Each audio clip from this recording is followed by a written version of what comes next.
تو طلاق واقع ہوگی آخری عمر میں، لأن اللفظ یحتملهما، اس لیے کہ لفظ دونوں کا احتمال رکھتا. پڑھ لیا آپ نے، یہ کہا تھا اگر میں تجھے طلاق نہ دوں تو طلاق، تو آخری عمر میں طلاق واقع ہوگی، اس لیے کہ ہر عمر میں ہر زمانے میں یہ احتمال باقی رہے گا. ولو قال، اور اگر کہا انت طالق ما لم اطلق کی، انت طالق کہا، انت طالق ما لم اطلق کی، پھر کہا انت طالق، ہے نا. فرماتے یہ دوسرا والا جو انت طالق ہے نا، اس سے طلاق واقع ہو جائے گی، پہلے والے سے تو نہیں ہوگی لیکن اس سے طلاق واقع ہو جائے گی. لیکن یہ اس وقت جبکہ موصولاً کہا ہو، ٹھیک ہے. وَلَوْ قَالَ أَنْتِ طَالِقٌ مَا لَمْ أُطَلِّقْ کی أَنْتِ طَالِقٌ فَهِيَ طَالِقٌ بِهَذِهِ التَّطْلِيقَةِ، تو وہ طلاق والی ہے اس طلاق سے. معناه قال ذلك موصولا، اس سے مراد یہ ہے کہ اس نے موصولاً کہا ہو. والقیاس ان یقع المضاف، اور قیاس اس بات کو چاہتا ہے کہ مضاف بھی واقع ہو. کیا مطلب؟ انتی طالق ما لم اطلق کی یہ جو طلاق ہے نا، یہ بھی واقع ہو. قیاس اس بات کا تقاضا کرتا ہے. تو اگر یہ بھی واقع ہو اور انتی طالق جو دوسرا والا اس سے جو طلاق دی ہے وہ بھی واقع ہو، تو اب دو طلاقیں ہو جائیں گی. والقیاس ان یقع المضاف، اور قیاس چاہتا ہے کہ واقع ہو وہ جو مضاف زمانے کی جانب، فیقعان، تو اب دو طلاق واقع ہوں گی. ان کانت مدخول بہا، کب؟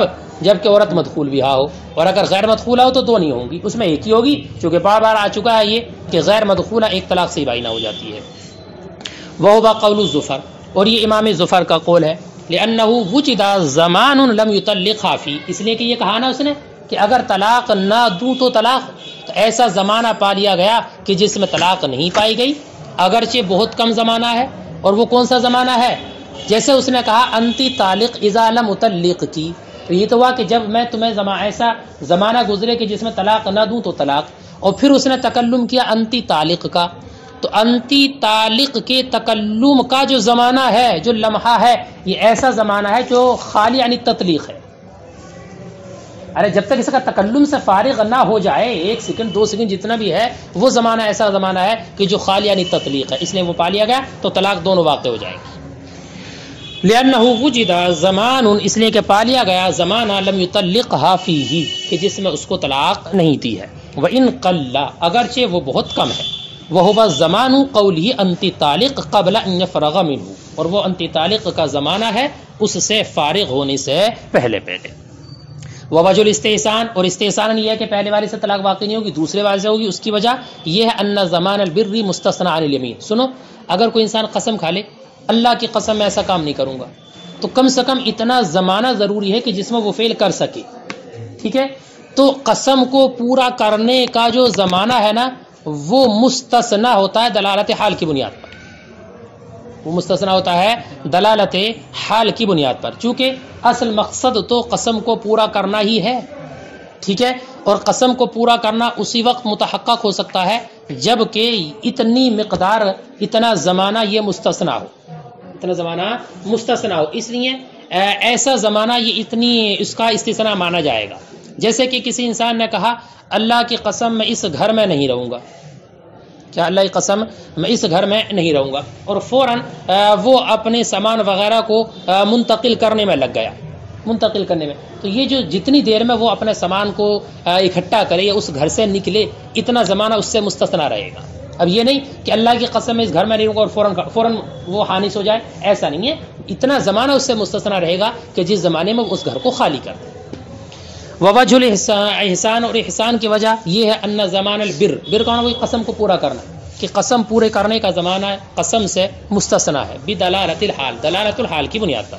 لأن البر هو المقصود، اس لیے کہ بر ہی مقصود ہے قسم سے پورا کرنا. ولا يمكن تحقق البر، اور ممکن نہیں ہے قسم کے پورا کرنے کا متحقق ہونا، الا ان يجعل هذا القدر مستثنى، مگر یہ کہ اس مقدار کو مستثنی مانا جائے. واصله من حلف، اور اس کی اصل وہ ہے کہ جس نے قسم کھائی لا يسكن هذه الدار، کہ وہ اس گھر میں نہیں رہے گا. فاشتغل بالنقلة من ساعته، تو وہ مشغول ہو گیا سامان وغیرہ کو نقل کرنے میں اسی وقت میں. واخواته على ما سياتي في الايمان، اور اس کی اور دوسری مثال ہے وہ ہیں جو آئیں گی ایمان میں، ایمان یعنی کتاب الایمان میں انشاءاللہ تعالی. ومن قال لامراته يوم تزوجك فانت طالق فتزوجها ليلا طلقت لان اليوم يذكر ويراد به بياض النهار. بیٹا یہ وہ مسئلہ جو شرع وقایہ میں آپ نے بڑی لمبی تفصیل کے ساتھ پڑھا ہوگا کہ اليوم اگر فعل ممتد کی جانب مضاف ہو تو حکم کیا ہوگا، اور اگر یوم فعل غیر ممتد کی جانب مضاف ہو تو اس سے مراد کیا ہوگا؟ بس میں کہ نہیں فرماتے ہیں اگر کسی انسان نے اپنی بیوی سے کہا یوم اتزوجکی فانتی طالق، یوم اتزوجکی فانتی طالق، اور پھر اس عورت سے نکاح کیا رات میں، کب نکاح کیا؟ اور کہا تھا یوم، جس دن نکاح کروں، جس دن نکاح کروں، اور نکاح کیا رات میں، فرماتے اب طلاق واقع ہو جائے گی۔ کیوں؟